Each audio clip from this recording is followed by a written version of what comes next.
hello and welcome to my co-host this morning, Stefan Schurig. Already sort of being talked about, and we've decided sort of to do the co-hosting in that we talk about the people who are the keynote speakers, and then you give some commentaries, and you're also the master of the chat. Well, I guess that's right. Thanks for having me, Conny. Great.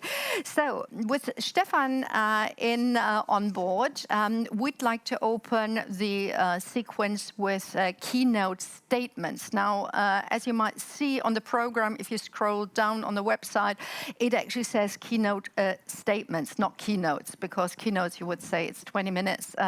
We have so many wonderful people. It's really, really difficult to actually squeeze them all in the short time that we have. And of the five, we are very, very happy to have His Excellency Bandar bin Mohammed Hamza Hajjar already on the line. He is the president of the Islamic Development Bank. And from what we understand is that the Sharia banking, with the criteria that you put into play, is extremely compatible with the sustainable development, and therefore also, let's say, a thinker ahead of your time in the area of sustainable finance. Dr. Hajjar, please take it away. We're looking forward to your speech. Thank you. Excellencies, ladies and gentlemen, a very good morning, afternoon, evening to everyone. Allow me first to thank Foundation 20 and Her Highness Princess Basma of the King Khalid Foundation for giving me the privilege to attending this important event. Since I was appointed the president of the Islamic Development Bank in 2016, I have become more convinced that development can only be achieved by bringing together traditional development actors and other development players, including civil societies and philanthropists. So it is therefore my pleasure to attend this first day of the F20 Climate Solution Week, whose outcome will be presented to the G20 leaders in the few weeks. Ladies and gentlemen, for the sake of time, I will be highlighting three key messages. As the title of our session suggests, a $3.1 trillion financing gap to achieve the SDG was already huge and has exceeded the resources provided by traditional development financiers before the COVID-19 pandemic. Today, the gap has grown wider as priority and had shifted to saving lives and livelihoods. To solve this and promote sustainable green recovery and growth in developing countries, we need a real transformation of the way we conduct development business. This is what ISDB has done by undertaking a shift to making markets work for development and transformation from development bank to a bank of development and developers. That shift will be the focus of my second message. Indeed, official development assistance alone will not be enough, and developing countries cannot reach the 2030 SDG target by themselves. So our calculations today show that total investment in developing countries stand at $1.4 trillion per year, which leaves an annual investment gap in sectors critical to SDG for around $3.1 trillion. For the ISDB, 57 member countries, this translates into $1 trillion annual funding gap, which is far greater than the 135 billion worth of available annual official development assistance, ODA, funding. This means that for every $1 of ODA, development community needs to mobilize $23 from yet untapped resources. The SDP is working on transforming development project into asset eligible for investment. And this is what we call making market work for development by preparing bankable project and providing the right guarantees. And we aim to tap into new sources from the market to support development in our member countries. Needless to mention the importance of aligning this investment with the need of the fourth industrial revolution, which is set high expectation on productivity level and require mainstreaming of G20 infrastructure tech agenda and development project. Philanthropists and foundation have indeed great role to play. Our expectation, successful Life and Livelihood Fund, LLF, with Bill and Melinda Gates Foundation, and first of its kind Global Muslim Philanthropy Fund for Children with UNICEF, using social finance from philanthropic resources and other initiatives. We are undertaking have all proved that we can join forces to support SDG. We believe that we should transform public-private partnership to what I call 5 Ps, or public-private philanthropic people partnership. Ladies and gentlemen, financing, however, is not enough. This brings us to my third and last message. We also need to transfer knowledge, build capacity, and make a know-how move between emerging developing countries and developing countries to support their socio-economic growth.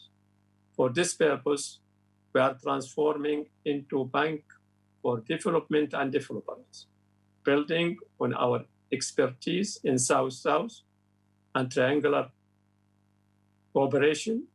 And we have realized that technical assistance is an impactful instrument to foster development in our member countries, using our unique model of reverse linkage. We are able to catalyze knowledge and experience of different institutions. Moreover, our 45 years of development have revealed that most fragile community should not be seen as a client or recipient aid, but rather real partners, something that we can miss if we focus only on financing. We have developed an economic empowerment approach where Islamic finance instruments are part of more holistic solution that integrate our partner in a pre-identified high potential value chain. And we have also launched a program for capacity building to the civil society organization and humanitarian sector. Let me conclude by saying that our objective has shifted from merely providing financing rather building inclusion and restoring dignity. And I would like to emphasize on one very important fact that money is not a problem. We have $218 trillion in the global capital market. Mm-hmm. The question how we are going to attract this to our needed and to achieve SDG, this is the challenge. How we are going to engage the private sector to close this $1 trillion gap in this how we are going to do smart industrialization to catch up with the fourth industrial revolution, how we are going to build inclusive economy to observe 10 million new job market entrant. These are the questions. Thank you so much, and Assalamu alaikum wa rahmatullahi wa barakatuh. Salam alaikum to you, Dr. Hajjar. Very briefly, Stefan, the one thing that struck you in the speech, maybe you would like to sort of ask Dr. Hajjar a question. But first, Dr. Bandar Hajjar, I'd like to extend my gratitude for being with us and for representing a very important multilateral development bank, the Islamic Development Bank. We know the hugely important work that you are doing, and in particularly, I think that there is a special attention on principles of Sharia banking, for example, with regard to the implementation of the SDGs. And I think this is really important. So one very short question to the very important points that you made. Mentioning the 5 Ps. I guess this is a thing that we take home, that we see as a take-home message, that one of the Ps is definitely the philanthropy. So what would you really see as the philanthropist's role in the endeavor to really implement the SDGs?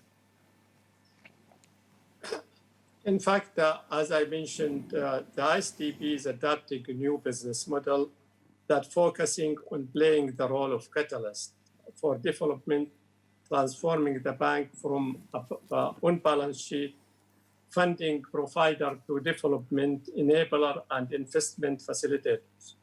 This shift needs these 5 Ps, and one of them is philanthropist. And we are now building this model because the philanthropists play a vital role, especially when we talk about endowment, when we talk about education and health and social sectors, the challenges facing our member countries, especially developing countries, are huge, and it is beyond the capacity of any individual institutions.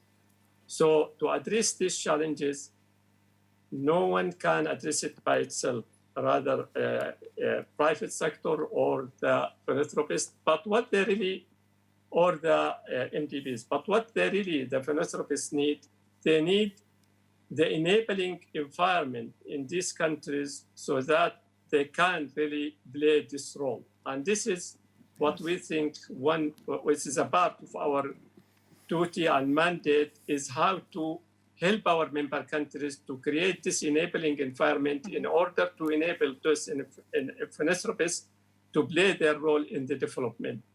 And also want to ensure that everyone in the society play a role in the development. And this is very important. Thank you so much for that explanation, for the deep dive that you added. And the enabling environment is something that we probably have as an issue in the next couple of keynotes and their commentaries. Now, we're looking forward to the keynote of the CEO of the Pearl Initiative.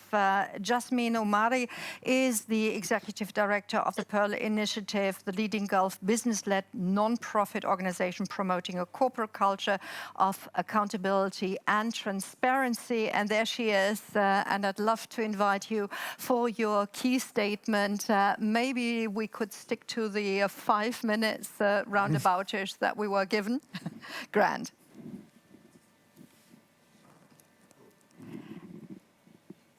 Right at the moment, we haven't heard you. Ah, there you are. Yeah. Thank you so much. Good morning, good afternoon, good evening, everybody, wherever you may be. Thank you for that lovely introduction. I'll save you repeating the introduction to the Pearl Initiative once again. But in summary, we were developed in cooperation with the United Nations Office of Partnerships and launched in September 2010 at the United Nations headquarters in New York. Our objective is that we are the Gulf region's leading independent non-profit organization committed to supporting the private sector in proactively taking a lead in adopting higher standards of corporate governance, accountability, and transparency in order to enhance business competitiveness and value creation. Much of the work we undertake at the Pearl Initiative has to do with the business case for improved ESG practices. This is a topic that has rightfully gained a fair amount of traction in the Gulf region, but remains somewhat to be embraced wholeheartedly by business leaders. For a long time, the understanding of governance was limited to the system of rules, practices, and processes by which a firm is directed and controlled. While this, of course, is a large part of what corporate governance is, we cannot underestimate or even undermine the role of corporate governance in balancing the interests of a company's many stakeholders, such as its shareholders, senior management, executives, customers, suppliers, financiers, the government, society, and the community. We have started to recognize the fundamental importance of governance as not only a tool to provide the framework for attaining a company's objectives, but that it encompasses practically every sphere of a company's operation and management, from action plans and internal controls to performance measurement and corporate disclosure, but most importantly, giving a business its license to operate. Today, governance is just one pillar of ESG. ESG in itself is a guide for how organizations should balance short-term interests with long-term outcomes efficiently in a manner that does not sacrifice either profits or social development. As the current news demonstrates, between the wildfires in the US and the oil spills in Mauritius, human impacts on the natural world are causing more degradation than previously expected. As consumers demand increasing accountability from corporations, companies need to reinvent how they approach sustainability and the ESG agenda. This is of particular importance as the recent COVID-19 pandemic is being associated with environmental degradation and the overexploitation of natural resources, both of which are linked to financial outcomes. Financial outcomes are also evaluated by financial service providers, including investors and shareholders. They are part of the growing chorus demanding increased transparency and care from companies, especially in the ESG realm. Numerous investors and financial entities have gone on record to say that they will only be investing in institutions where leadership commitment to ESG goes above and beyond mere platitudes.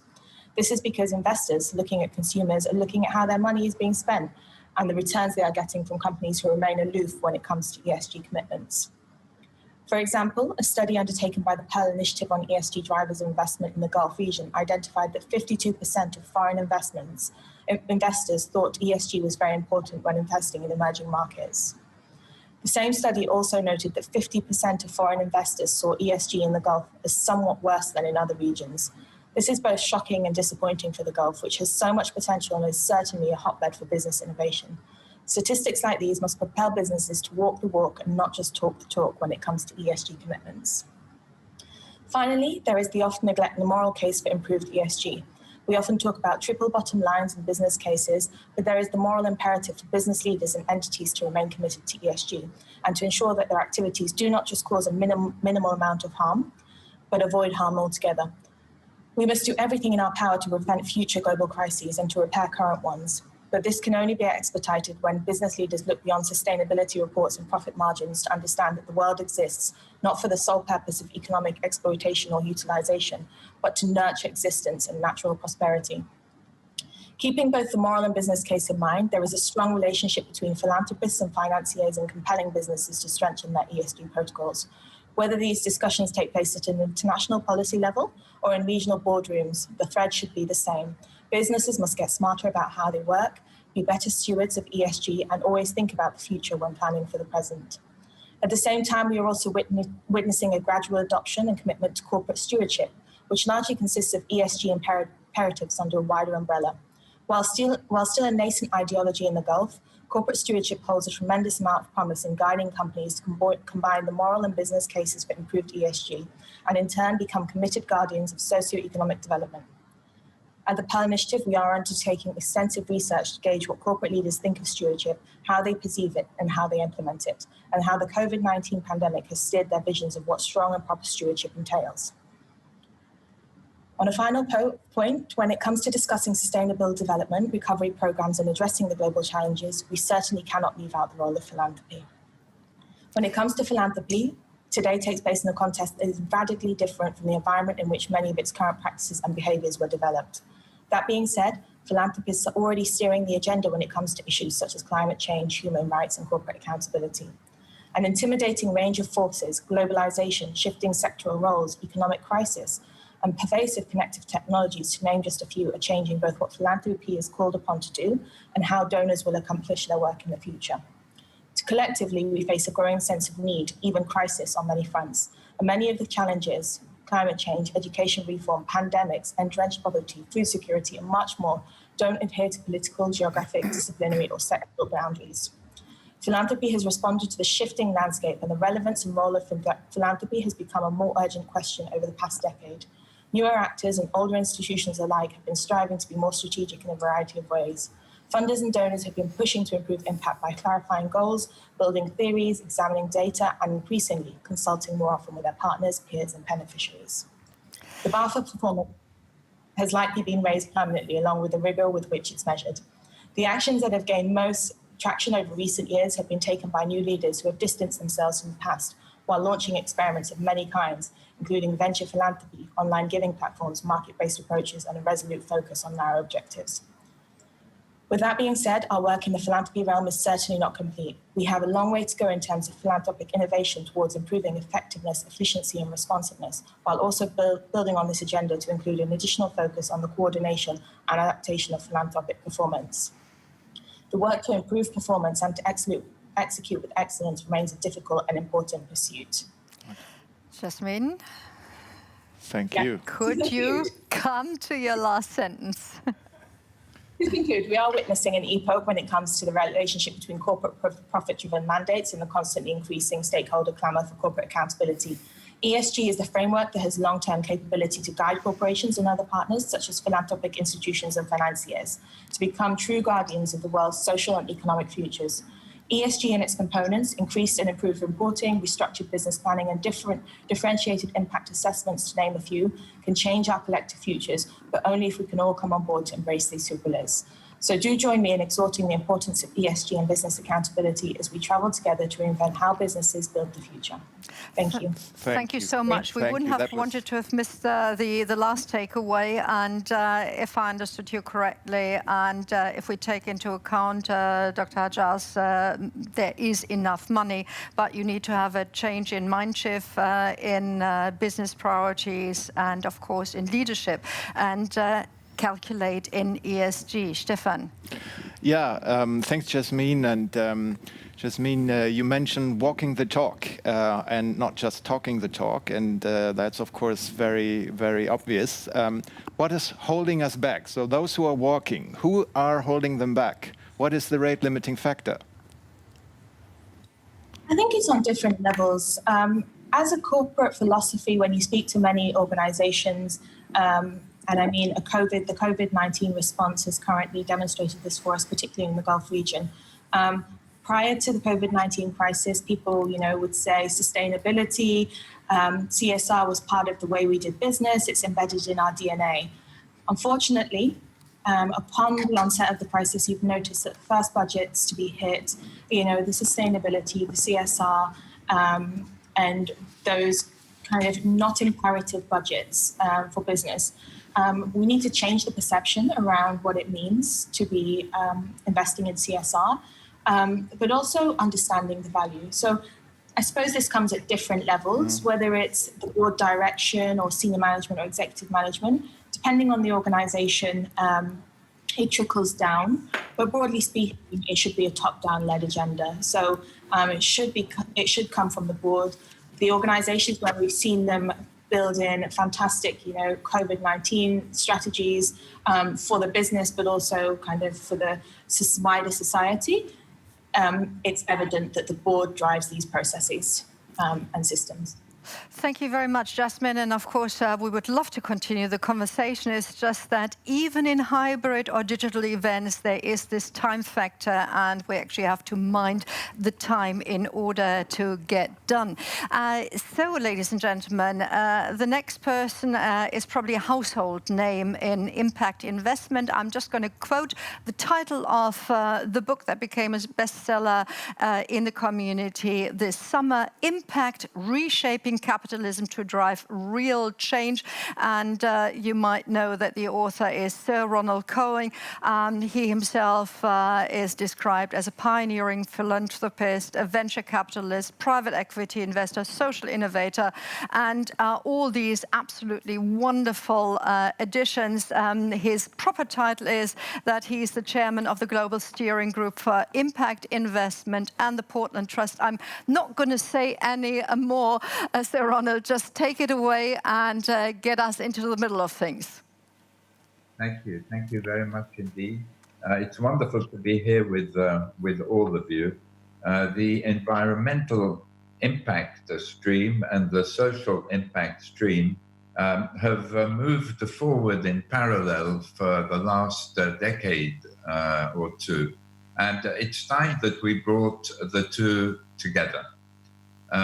We can see the social consequences of environmental change very clearly, all of us. So one reason to bring our efforts together is that we can see migration flows that are caused because of environmental change, desertification, flooding, lower yields in agriculture, and so on, with huge social consequences.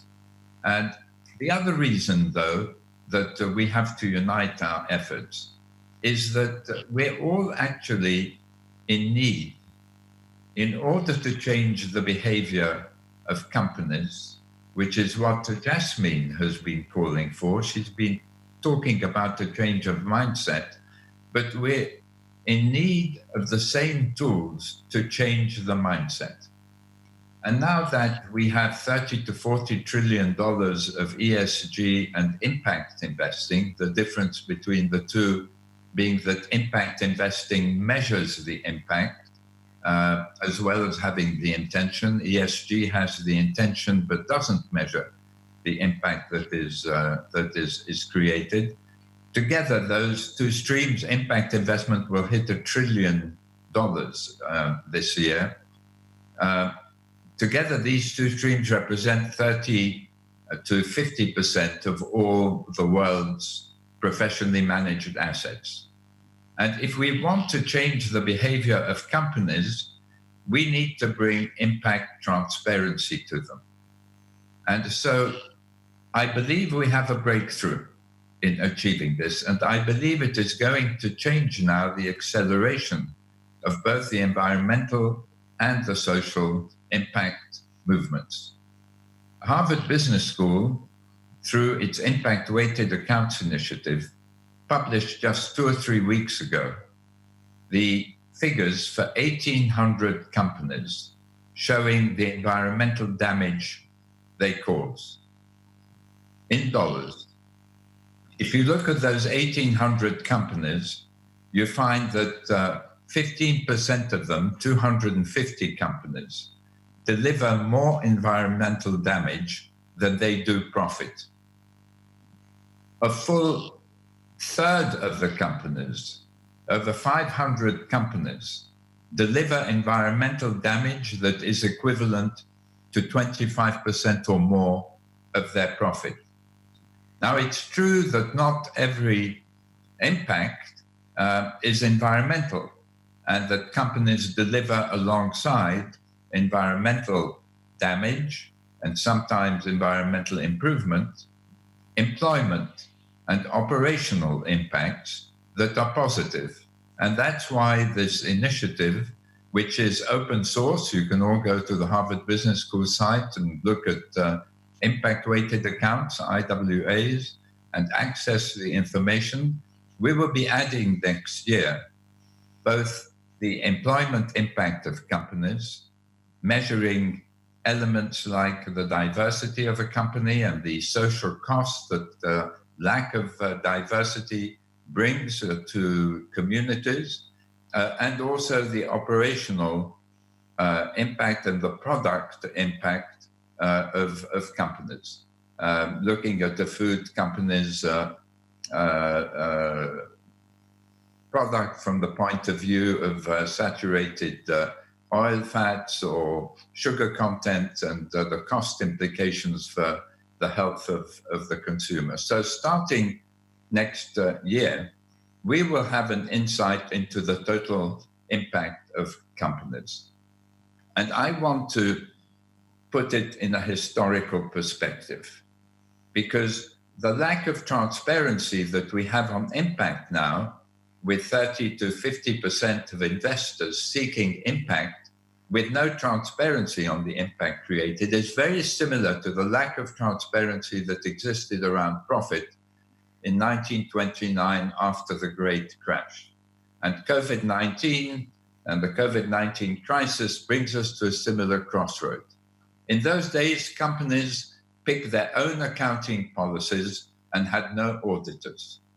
And when it was suggested that you could apply a single set of accounting principles to every company, there were remonstrations in Congress that this would spell the end of American capitalism. Now, we all know that far from spelling the end of it, it has written the future of investment markets, because the confidence in transparency and accounting is a very big element in encouraging investment flows.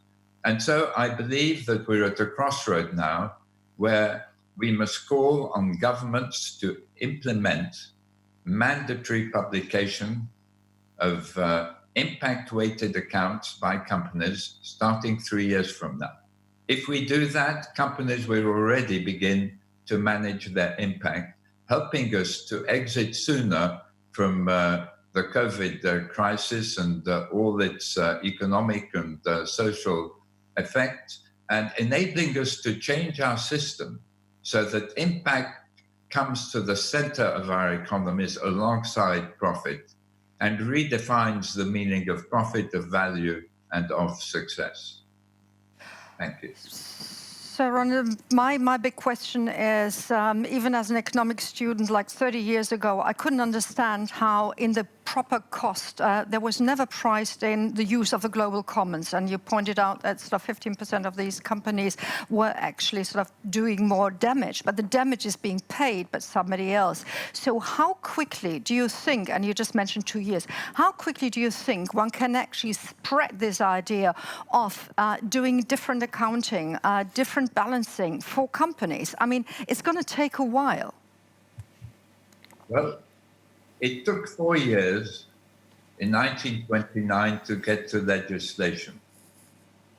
Philanthropists were, I'm sure, very helpful then in pushing these ideas. Certainly, philanthropists were right behind the neoliberalist effort of Milton Friedman.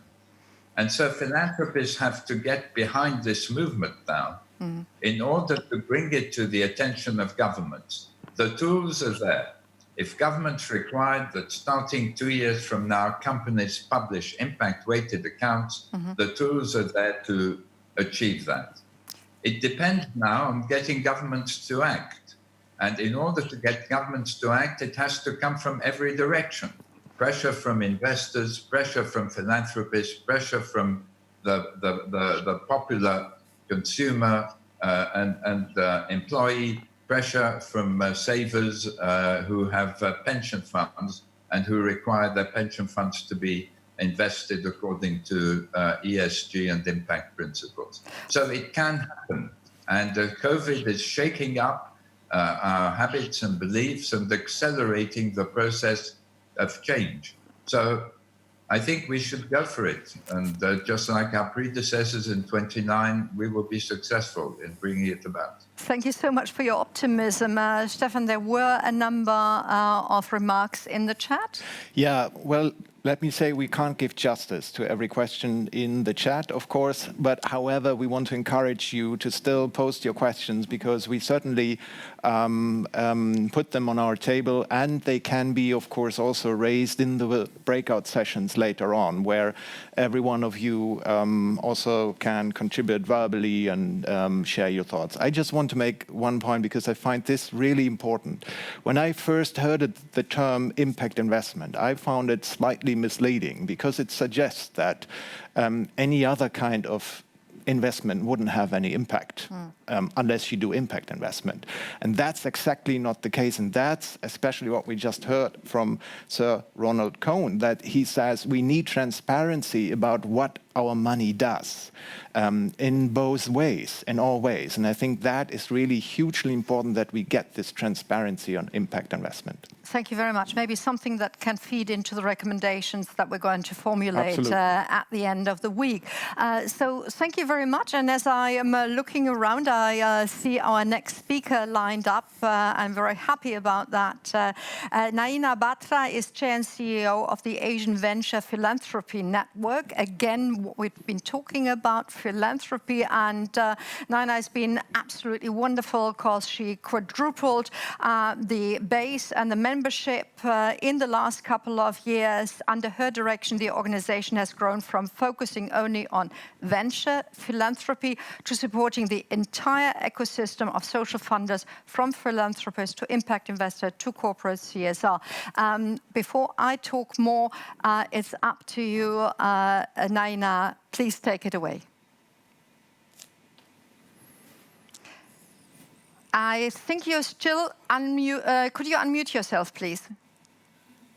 There we go. Okay. There you go. Can you hear me?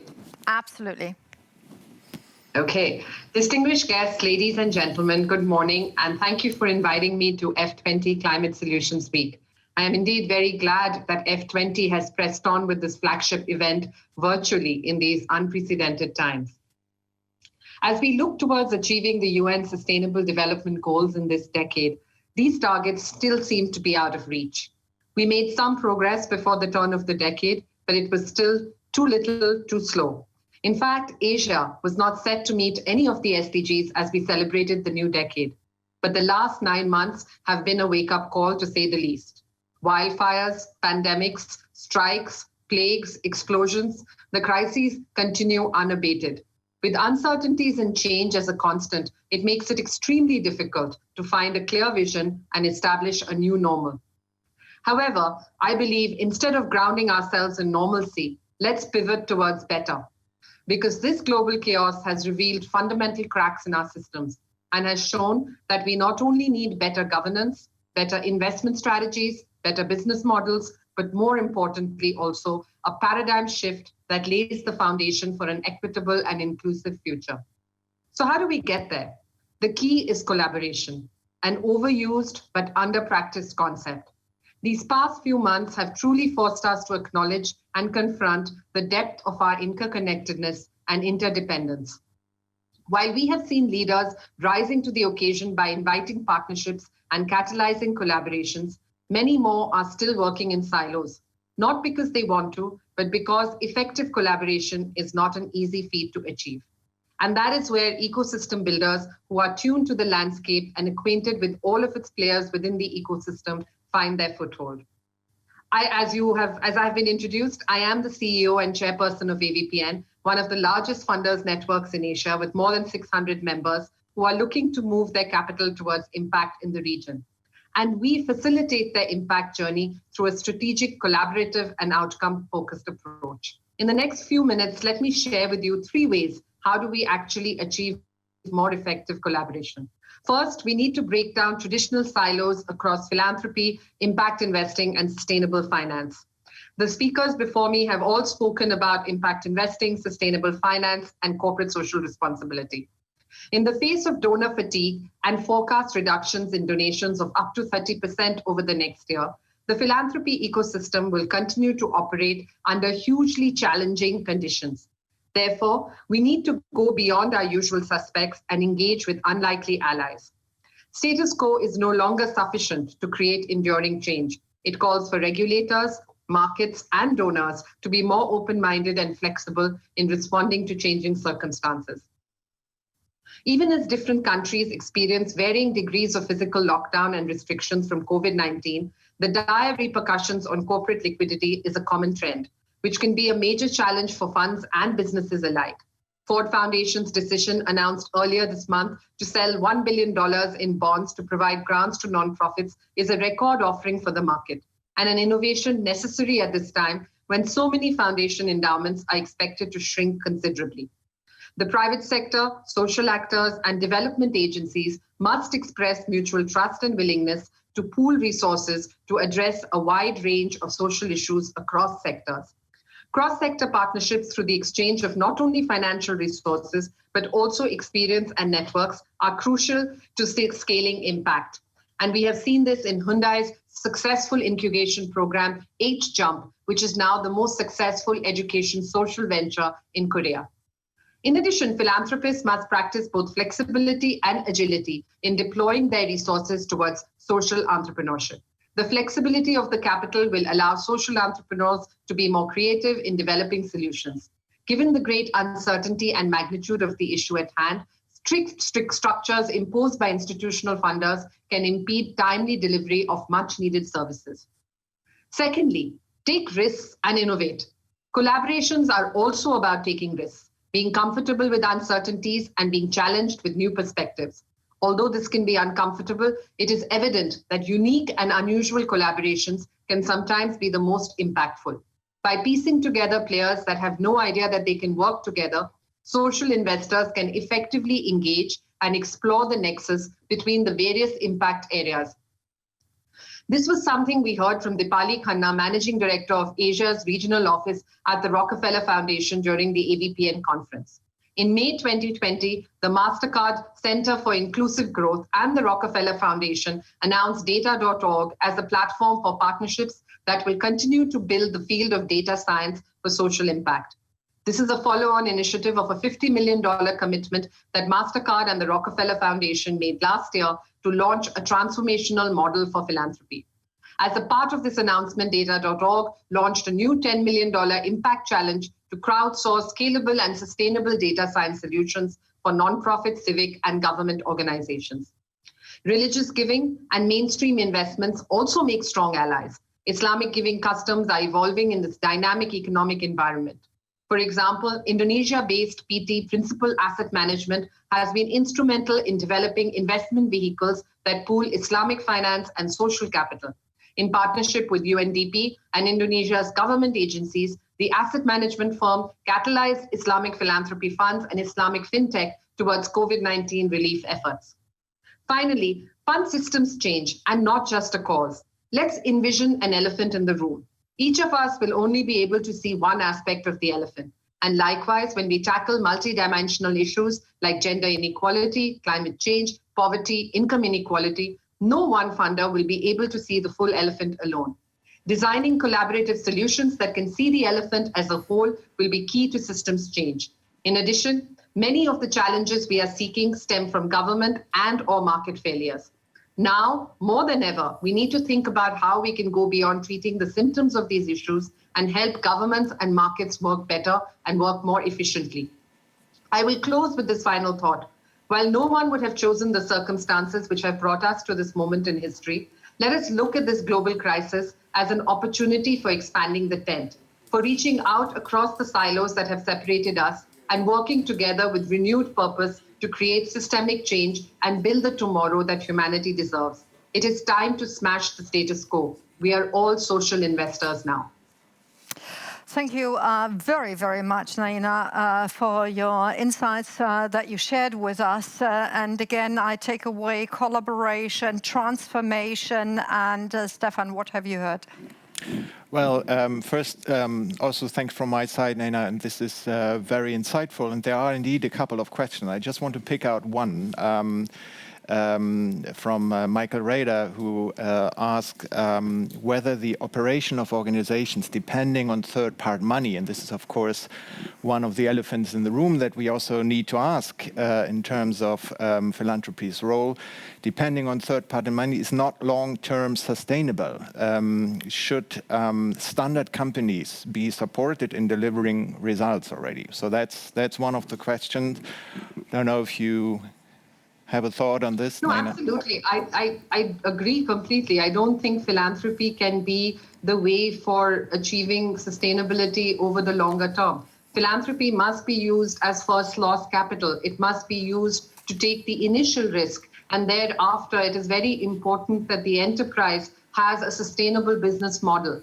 However, having said that, what is equally important is that the investors that come thereafter must be equally committed to the impact vision that the social entrepreneur brings to the table. Oftentimes we find that when there is philanthropy that is involved, social impact is front and center. And when we have investment coming from more mainstream investors who actually are interested in impact, the impact vision gets a bit blurred as time goes on, and it sort of moves much more to a profit motivation without really looking at how impact is also continued.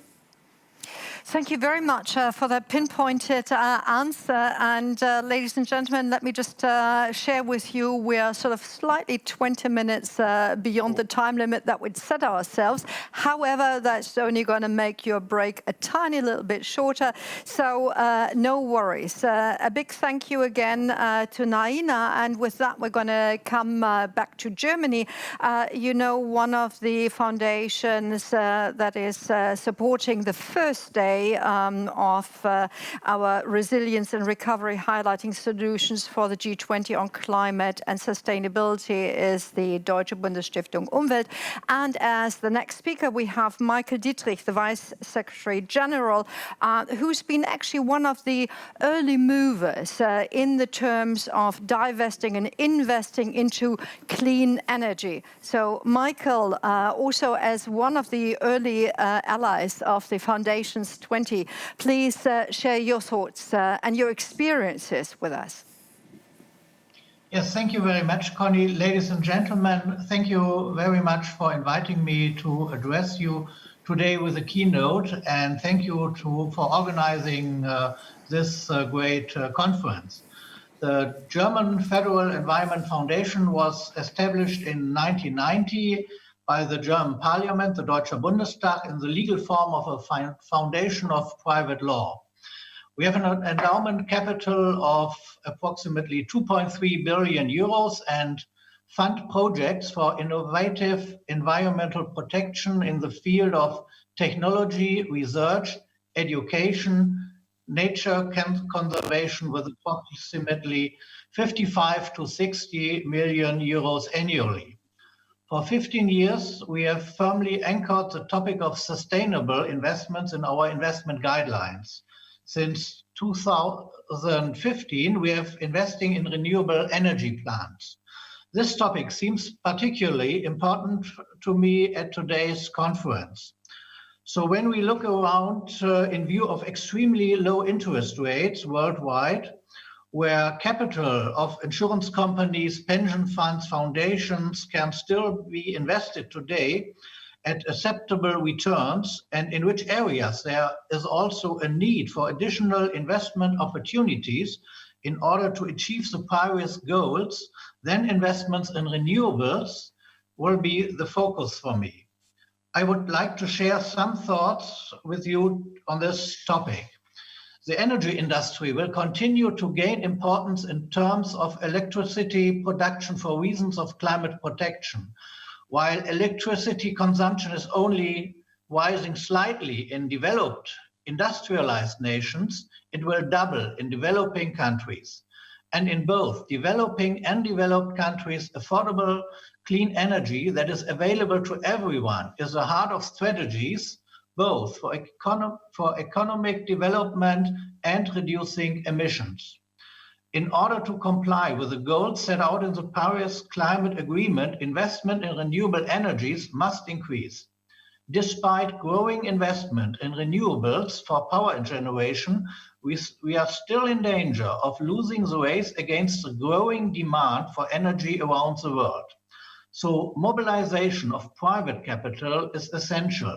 Without mobilization of private capital, in my opinion, the necessary investment amounts will not be reached, and certainly not in emerging markets and developing countries. However, as a result of the technical advances made in terms of renewable energies productions, costs for renewables have sunk so low over the past few years that they are not only increasingly competitive without public subsidies, but are also an attractive investment opportunity for private investments. For this reason, it makes sense to look about the specific barriers to entry. So 3 specific points to this topic. First point, political risks. Political risks associated with investment in real value assets in developing countries are a major problem. Taking into consideration that the standard investment periods for these kind of investments are between 10 and 30 years, it becomes clear that these risks become considerable over the entire timeline because sale of the assets would become practically impossible in the event of a crisis. One way to facilitate these kinds of investments is to use third parties to buffer against risks, in particular the public sector or international development banks. The objective is not to protect the investor from all risks. The investor is naturally also interested in returns, so he has to take risks. The aim is to reduce the specific political risks associated in particular with investing in illiquid climate protection assets in order to establish a counterweight to a risk perception that may be inflated, for example, in the form of first loss tranches. Second point, lack of market compatibility of funds. The economic power in developing countries is much lower, which means that projects are generally much smaller in scale than in industrialized nations. This makes them uninteresting to many big funds initiators who are looking for big projects because the project scales do not match, and moreover, the transfer often needs to be regulated in a local currency that is more volatile and weaker than US dollar or euro. So what we need are funds which are able to manage smaller projects with, for example, the help or the support of development banks. Furthermore, a basic level of acceptance for these projects must be achieved in the countries also on the level of local interest. Last point, complex agreement structures. Another obstacle that should be not underestimated is a technical one. The structures of these types of capital investments are often extremely complex, and the agreement paperwork is often extensive. For many institutional capital investors, this is a serious regulatory problem in terms of existing investment guidelines. Here, special green bonds for financing investments for the generation of renewable energy could also be helpful. Overall, to summarize it, it should be noted that there are a number of hurdles that are keeping institutional investors from investing even more in environmentally friendly power generation in developing countries.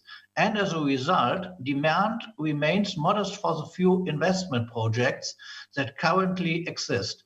However, these problems can be solved. Nevertheless, it is clear that it is not sufficient to simply solve one of the problems, such buffering for political risks. There are not enough offers that properly address all investment obstacles and make it easier for investors to decide to invest. Given the challenge of significantly increasing the amount of power generated by renewable energies and given the investment capital currently available around the globe that is urgently searching for investment opportunities, it is worthwhile to discuss and to consider possible solutions that could result in a win-win-win situation for the developing countries, for environmental protection, and also for the investments. Thank you for your attention.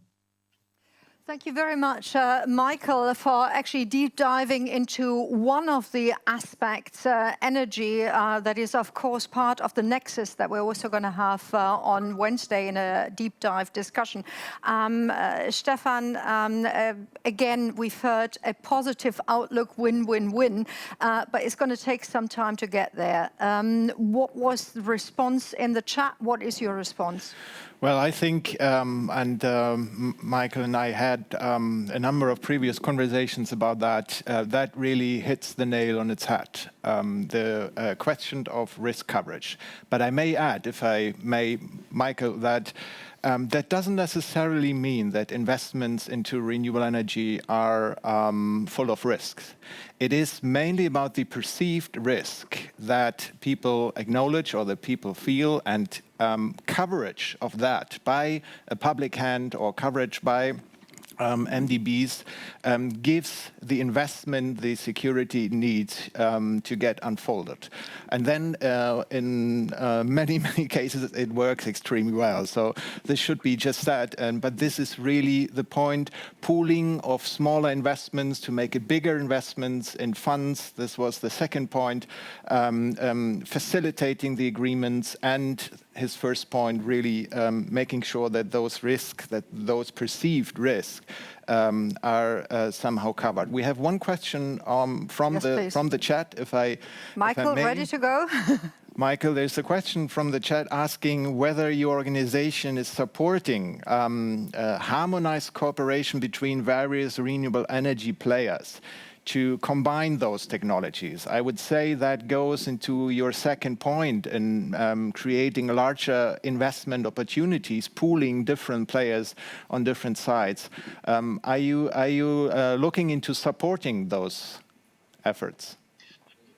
Yes, we have a lot of discussions with fund initiators, with development banks, and asks for solutions, because we are interested to invest. We sometimes invest also in these topics, but very often there is a situation that that fund initiators say, okay, if we are not able to collect, for example, 200 or 300 billion dollars, it makes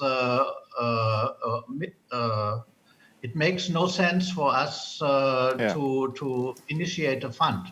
So it's really not easy to find someone who says, okay, we collect little projects, for example, of 10 or 20 million euros, and take 10 of them to make a fund. I see. Terribly sorry, we just sort of tried to come to grips with us being a little bit later than we actually thought in our normal plan. Thank you very much, Michael, for the in-depth answer also to the last question. And keep on doing the good work. We need, as we've heard, everybody, we need the collective action. We need each and every part to actually move forward.